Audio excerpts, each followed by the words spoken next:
Welcome back to 8482 Media. Today, we're going to go over Notion AI and how to get the perfect outline for your essay. So, what you're going to want to do is go on to Notion.ai, and then where it says Untitled, you want to click and type in page, click enter, and then click on the space bar because that basically creates the action for what you want to do. So, I'm going to hit space.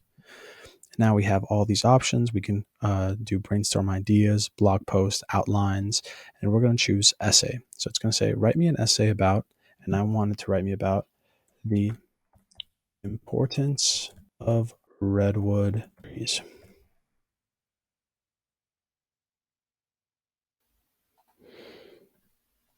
Now, as you can see, it wrote me kind of a short summarized version of the essay, and this can be used as an outline for the essay that you want to write. Thank you guys for watching. If this was helpful in any way, please leave a like down below. If you have any questions, comment down below. Thank you guys for watching and have a great day.